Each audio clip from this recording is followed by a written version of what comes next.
Notícias do dia, com os comentários objetivos, as reportagens super atualizadas. Horário nobre do jornalismo no rádio brasileiro. Vamos ao tirirete do programa de hoje. Araripina Urgente, você sabendo de tudo, com Roberto Gonçalves. E após pressão popular e muito fake news de um lado e do outro, o governo de Papai Lula deu ré para trás e decidiu revogar ato de monitoramento do Pix. A reportagem é de Pedro Teixeira. Para conter parte dos danos, o governo vai apresentar uma medida provisória para reforçar que não pode haver diferença no valor cobrado em Pix e em dinheiro, a gratuidade e o sigilo do Pix. Segundo o ministro da Fazenda, Fernando Haddad, a MP vai equiparar o sistema de pagamentos instantâneos ao dinheiro vivo. O Banco Central foi ouvido para que a redação confortasse a todos de arrancar pela raiz a mentira. Agora, a verdade, ela tem que ser a única antídoto que você tem contra a mentira, é a verdade. Se tudo que eu estou dizendo aqui for publicado e chegar na população, as pessoas vão saber do que se trata. A suspensão da portaria veio após uma onda de desinformação sobre a medida nas redes sociais. A urgência dada ao tema se deve à rapidez com que a versão mentirosa de que o governo tributaria transferências por Pix se disseminou. O governo temia que as postagens enganosas seguissem piorando a situação, além de gerar mais desconfiança sobre a transparência do sistema. O Planalto teve dificuldade de frear o avanço das fake news sobre a fiscalização em transferências mensais que superavam os R$5.000. Vídeos da oposição nas mídias digitais geraram 20 vezes mais engajamento do que os conteúdos da base governista. O levantamento da Bytes aponta que as postagens de deputados do PL totalizavam 4.600.000 interações.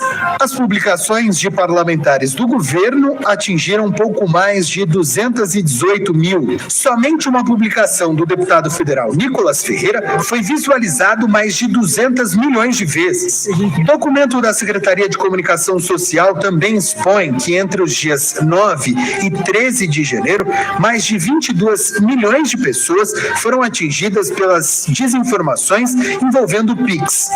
Às 7h06, opinião para William Vac, jornalista, âncora do programa WW da CNN Brasil. A situação mostra que o Brasil desconfia do que o governo de Papai Lula diz. É grave o episódio no qual o governo revogou a fiscalização da Receita sobre o Pix. Não estou falando do poder de uma informação falsa, a de que o Pix seria taxado. Estou falando do grau de desconfiança que o episódio expõe. O governo diz que não vai taxar o Pix? Milhões de pessoas não acreditam. Acham que monitoramento dessa ferramenta é só desculpa. O governo diz que vai ser equilibrado no trato das contas públicas. Os agentes econômicos não acreditam. Acham que o governo só vai tentar arrecadar mais para poder gastar mais. Desconfiança é coisa muito séria em política e economia. O governo prefere acreditar que o problema é de marketing mal executado, mas não é. Quando o próprio Lula veio a público desmentir fake news sobre o Pix, a onda cresceu ainda mais. Pois mentiras ganham força quando o que afirmam parece plausível, possível, provável. Nesse sentido, o comportamento de milhões que acreditaram numa fake news é o mesmo que o comportamento de enorme número de agentes econômicos que correram para o dólar. Uns acham que os fatos recentes indicam que o governo só quer isso mesmo, taxar e arrecadar. Outros acham que os fatos recentes indicam que o governo só fala, mas não corta gastos, piorando a questão fiscal, portanto, inflação, juros altos e dólar caro. No fundo, o que estamos vendo não é tanto uma crise causada por fake news, embora também seja, mas é uma crise causada por perda de credibilidade. Não adianta culpar o marketing, o problema é a essência. Eu acho que é um grave equívoco político, essa é a minha opinião pessoal. Eu acho que é um terrível equívoco político. O governo tem do lado dele uma instrução normativa que, do ponto de vista técnico, se justifica. Tem uma evidência que paira entre os agentes econômicos que não é bem aquilo que o governo vai fazer, que ele diz que não vai fazer, ele acaba fazendo.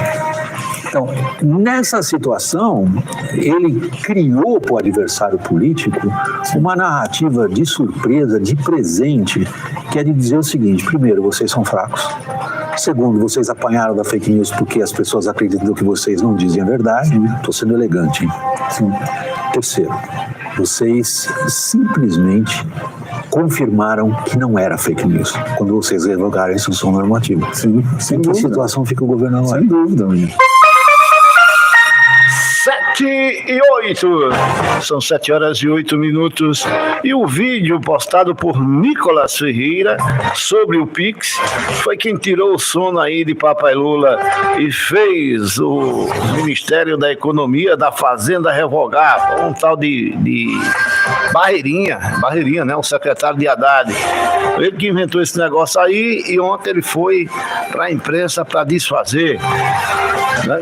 Tudo isso devido ao vídeo de Nicolas Ferreira, o deputado federal do PL. Robson Moreno tem informação. Olá, bom dia, Roberto. Bom dia a todos nesta manhã de quinta. Desde já um dia lindo, produtivo e com muita saúde e paz para todos. Amém, a repercussão do vídeo produzido pelo deputado federal Nicolas Ferreira, do PL Minas Gerais, no qual o parlamentar diz não duvidar que o Pix venha a ser taxado pelo governo federal, preocupou integrantes do Palácio do Planalto. Auxiliares do presidente Lula se incomodaram com o fato do vídeo ter viralizado nas redes sociais antes do governo conseguir colocar no ar sua campanha, que nega qualquer taxação do Pix. Conforme o Metrópolis mostrou, a publicação de Nicolas viralizou nas redes sociais na terça-feira, dia 14. O nome do deputado foi um dos assuntos mais comentados do X, antigo Twitter, na manhã desta quarta-feira, dia 15. Na gravação, que já tem mais de 100 milhões de visualizações, Nicolas sugere que as mudanças no monitoramento de transações eletrônicas pela Receita Federal teriam o objetivo de cobrar imposto de renda, IR, de quem movimenta valores que não tenham a origem comprovada. O governo federal nega qualquer relação do controle da Receita com a cobrança do imposto de renda. Às 7h10, mais opinião agora sobre esse vídeo de Nicolas Ferreira e também o recuo do governo de Papai Lula com relação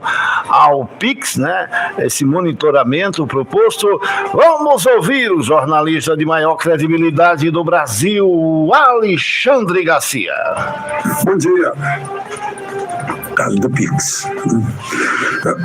O que eu vi foi um referendo digital.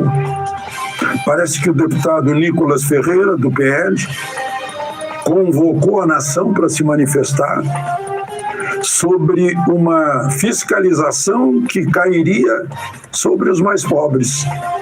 Sobre 40 milhões de informais, dizem que o número de informal é esse, né, que vão ficar sujeitos, ou não, né, dependendo da movimentação, a declarar imposto de renda.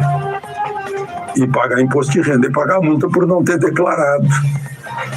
Não é taxação, não é tributo sobre o Pix, que eu acho que não pode ser criado numa instrução normativa da Receita Federal, teria que ser criado no Congresso Nacional, né?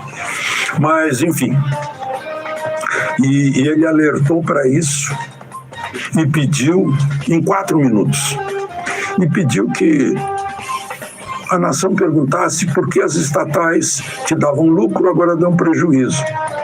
Por que não há transparência de gastos de pessoas públicas, da Presidência da República, as grandes autoridades, do Supremo, para saber o que eles estão movimentando, enfim, em nome da nação brasileira, para prestar serviços à nação. Eles fazem parte do Estado e são prestadores de serviço à nação, para isso que existe o Estado. Bom, gente, foi num crescendo incrível que às 6h30 da tarde de hoje, 18h30, chegou a 225 milhões de visualizações. Certamente teve gente com mais de um celular que foi registrando. Né? E a manifestação foi tão grande que preocupou o presidente da República. O presidente da República percebeu, olha, que a desaprovação dele já é maior que a aprovação, mostram já 2 pesquisas. Ele deve ter ficado preocupado com isso e, demonstrando o seu espírito democrático com o resultado desse referendo, ele deve ter dado ordens para o ministro da Fazenda para cancelar essa ideia maluca. De Brasília, Alexandre Garcia. Obrigado, Alexandre. São 7h13 agora. 7h13 no sertão que tá molhado, tá chovido. E a Procuradoria-Geral da República disse que Bolsonaro não pode ir à posse do presidente dos Estados Unidos, Donald Trump. Foi um pedido aí da defesa do ex-presidente, né, e enviada ao ministro Alexandre de Moraes, que reenviou para ouvir, né, a opinião da Procuradoria-Geral da República. Mas o que vale mesmo é a decisão de Alexandre de Moraes. Vamos entender na reportagem de Janaína Camelo.